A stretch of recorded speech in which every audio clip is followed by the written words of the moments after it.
বড় দেওয়াল লিখন, সেখানে আমরা কি করি, বিভিন্ন জিনিসের বিজ্ঞাপন দিয়ে থাকি। আচ্ছা, সেই বিজ্ঞাপনে কি লেখা আছে জানো তো? আমি লিখছি, ঠিক আছে, তোমরা পড়বে। এখানে থুতু ফেলিবেন না, ফেলিলে 100 টাকা জরিমানা। আচ্ছা দেখো, এখানে কি বলা হচ্ছে, তোমরা এখানে থুতু ফেলিবে না, ফেলিলে 100 টাকা জরিমানা। আচ্ছা দেখো, এবারে যদি ওই ফেলিবের পাশে আমি ছোট্ট করে কমা দিই, এখানে থুতু ফেলিবেন না, ফেলিলে 100 টাকা জরিমানা, তাহলে বুঝতে পারছো এই কমাটার কতখানি গুরুত্ব।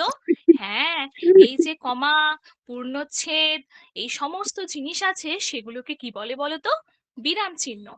আচ্ছা বলো তো, আমরা বিরাম চিহ্ন তাহলে আমরা কেন ব্যবহার করব? হ্যাঁ, যে কোনো ভাষাকে আমরা শুদ্ধভাবে উচ্চারণ করার জন্য কোথায় কতক্ষণ থামতে হয়, কিভাবে লিখতে হয়, সেই জন্য কিন্তু আমরা বিরাম চিহ্ন শিখব। বিরাম চিহ্ন হচ্ছে রিমোট কন্ট্রোলের মতো। ও কি করে, একটা বাক্যের একটা যখন অনুচ্ছেদের মধ্য দিয়ে কোথায় থামতে হয়, কতক্ষণ থামতে হয়, কিভাবে প্রশ্ন করতে হয়, কিভাবে আবেগ অনুভূতি প্রকাশ করতে হয়, সেটা কিন্তু আমরা বিরাম চিহ্নের সাহায্যে জানবো। আচ্ছা তাহলে তোমরা এখানে 4 জন আছো তো। প্রথম যে আছো, রাম আছো, রাম হচ্ছে পূর্ণচ্ছেদ। রাম কি করে, সব বাক্য শেষ হলে, সমস্ত কিছু বুঝে যাওয়ার পর কিন্তু আমাদের রাম দাঁড়ায়, তাহলে রাম হচ্ছে পূর্ণচ্ছেদ, ফুল স্টপ। এটা ইংলিশে এটাকে আমরা কি বলবো, পূর্ণচ্ছেদ। আচ্ছা, এরপর রয়েছে আরেকটা, সে হচ্ছে প্রশ্নসূচক। কে হবে সেটা? প্রিয়া হবে। ও তো রিয়া বারবার প্রশ্ন করে। হ্যাঁ, প্রশ্ন করা তো খুব ভালো।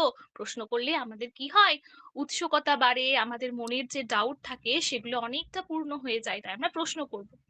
আচ্ছা বলো তো, তাহলে এই যে রিয়া বারবার প্রশ্ন করে, তাহলে প্রশ্ন যখনই করবে তার পাশে কি বসবে, এই প্রশ্নসূচক চিহ্ন। এটা দেখো কেমন এরকম হয়, নিচে পুটকি হয়। তাহলে বলো তো, আমি যদি জিজ্ঞাসা করি তোমার নাম কি, এখানে কি বসবে, পূর্ণচ্ছেদ বসবে না প্রশ্নসূচক চিহ্ন? হ্যাঁ, অনুভব ঠিক বলেছো, এখানে প্রশ্নসূচক চিহ্ন বসবে।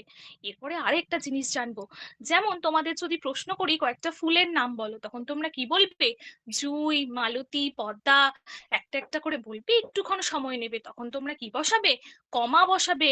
কে কমা হবে? আচ্ছা, আয়েশা কমা হবে। হ্যাঁ, আয়েশা কি হয়, একটু একটুক্ষণ থেমে কিন্তু আমাদের এই আয়েশা বসে থাকে।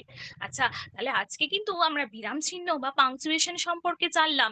এই পাংচুয়েশন কিন্তু সব সময় কি করতে হয়, মেনে চলতে হয়। এটা যদি না মানি, তাহলে কিন্তু একটা বাক্যের অর্থ কিন্তু অন্যরকম হতে পারে। তোমরা প্রথমেই তো জানলে কমার কতটা গুরুত্ব।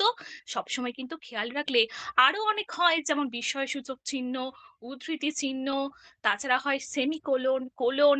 সেগুলো আজকের ক্লাসে তো বলা সম্ভব না, পরের দিন তোমায় বলবো। আচ্ছা তাহলে তোমরা বলবে তো, আমি যদি প্রশ্ন করি কয়েকটা পশুর নাম, তাহলে এখানে কোন কোন চিহ্ন বসবে, প্রশ্নসূচক, পূর্ণচ্ছেদ না কমা? হ্যাঁ, একদম ঠিক বলেছো আয়েশা, এখানে বসবে কমা। আচ্ছা, তাহলে তোমরা কিন্তু সবসময় মনে রাখবে, এই যে পূর্ণচ্ছেদ বা বিরাম চিহ্নের মতো সবসময় কিন্তু নিয়মানুবর্তিতা শিখবে।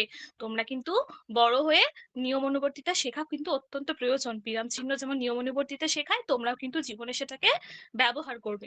ধন্যবাদ বাহ! স্যার। দারুণ। এবার ব্যাপারটা হচ্ছে ম্যাডাম, এতটা বড় আপনি 3.5 মিনিট বললেন, হ্যাঁ? আপনি ভাগ করতে পারবেন তো? মানে ১ম এর যে টপিকটা বলে দিয়েছেন ওখানে ৫ এ ৫, মানে আপনার কাছে তৈরি মাল পেয়ে গেছেন তো পুরো ঝেড়ে দিলেন। না স্যার, তৈরি না, এটা স্যার আমি দেয়ালে দেখেছি, সে ছোটবেলা হ্যাঁ, থেকে আমাদের স্যার এইভাবে আচ্ছা, পড়িয়েছিলেন। আরো একটা কথা লেখা থাকে, সেটা বলেন দেখি। যদি আপনি দেয়ালে দেখে থাকেন তাহলে এটাও দেখেছেন। আরো একটা কথা লেখা থাকে। হ্যাঁ স্যার স্যার, বলবো, ওই যে হ্যাঁ, এখানে বিজ্ঞাপন দেবেন না, বিজ্ঞাপন দিলে 100 টাকা জরিমানা হইবে। আর এটা ছাড়া আর হুম, স্যার মূত্র।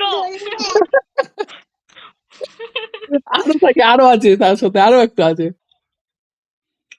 আচ্ছা, থুতুতে থুতু লেখা থাকে, বলে। থুতুতে হুম লেখা হুম থাকে। হুম হুম হুম হুম হুম। আচ্ছা ঠিক আছে ম্যাডাম, ৫ এ ৫, দারুণ দারুণ দারুণ দারুণ লেগেছে আমার। ওই কমার ওটা দারুণ লেগেছে। স্যার এইরকম, আমাদের যে স্যারের কাছে পড়েছিলাম, সেই স্যার আমাদের এইভাবেই শিখিয়েছিলেন। হ্যাঁ, এইটা আমরা ওইভাবেই শিখেছিলাম। আমি ভাবতে পারিনি আপনি যে ওই ওই ইয়েটা দেবেন বা ওই এক্সাম্পলটা দেবেন। আমি ভেবে রেখেছিলাম ওই এক্সাম্পলটা আসলে ৫ এ ৫। আচ্ছা স্যার। না করিলে ৫০ টাকা জরিমানা। দারুণ। আচ্ছা, নেক্সট কে আছো? একবার আমি বলবো এটা। কোনটা? কমন হয়ে গেল। হয় আপনি থুতু দিয়ে বলবেন, নইলে বিজ্ঞাপন দিয়ে বলবেন, নইলে না না না, স্যার ওইসব আমি কিছু দিয়ে বলবো বলবো কি না। এটা 2 মিনিটে? আলাদা আমার আলাদা, তাহলে কিন্তু আলাদা হতে হবে। আমি আলাদাই বলবো, আমি আর আচ্ছা বলবো না। বলেন বলেন আলাদা যে বলতে পারবেন সে বলেন, আছে যে ভালো হোক খারাপ হোক আমি আলাদাই বলবো। আলাদা বলেন, এটা শুনবো না। একদম একদম। আচ্ছা বলো তো বাচ্চারা, আমরা তো